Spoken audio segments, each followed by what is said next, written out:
Hi friends नमस्कार मुई रानी स्वागत करुचे आमर चैनल की Rani Sanjay kitchen channel and blog के आपण मानकु बहुत बहुत स्वागत।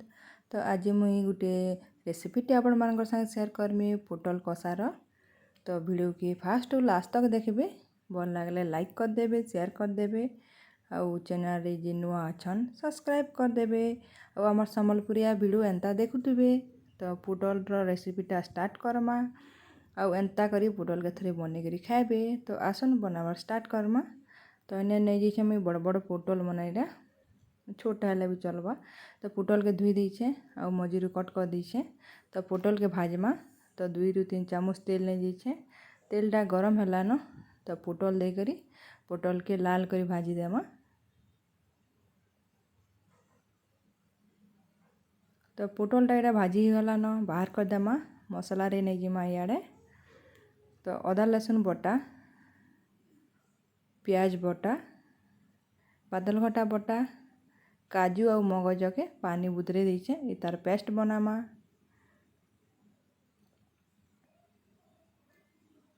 इे बसई दीछे कढ़ई, इन्हें देदेमा 2 चामच तेल।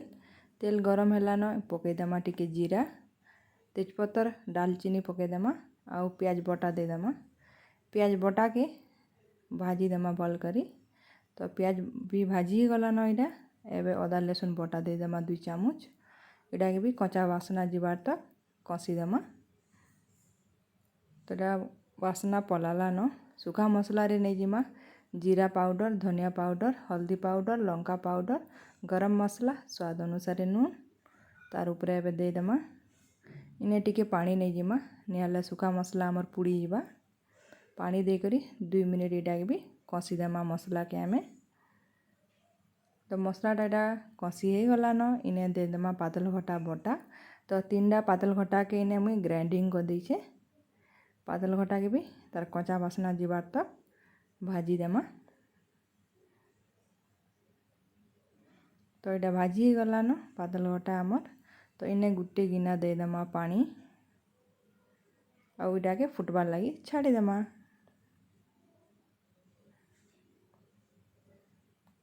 तो फुटबार स्टार्ट हो गला न इटा इने भाजला पोटल लगे देमा। पोटल के दे करी आमर मसला रे भल करी घाटी घुटा देमा और ढक्कन ढापी करी 5 ରୁ 6 मिनट छाड़ी देमा। पोटलटा मसला संगे भल करी सीझी जीवा।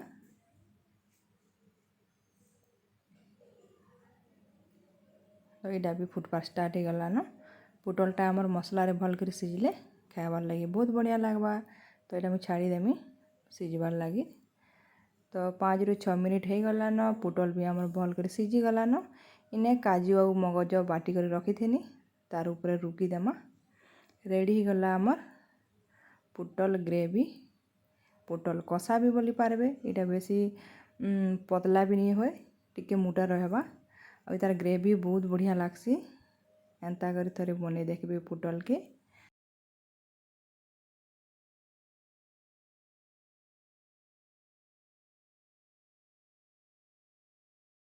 तो इने मुई गैस बंद कर देमी। एबे रेडी हो गला आमर पोटल कषा बा पोटल ग्रेवी केते बढ़िया होइचे। एंता करी थोड़े बनाबे आउ निजे खाइबे और घर समस्त को खाइबार लगी देबे। केते मस्त होइचे तार ग्रेवी। आशा करुचे आपण मानक आम संबलपुरिया वीडियो भल लागबा। आम संबलपुरिया वीडियो देखुथिबे और गुटे वीडियो रे आ गुटे रेसिपी नहीं करी आसमी सेते बेल तक बाय बाय। आउ आम संबलपुरिया वीडियो देखबार बहुत बहुत धन्यवाद। Bye bye.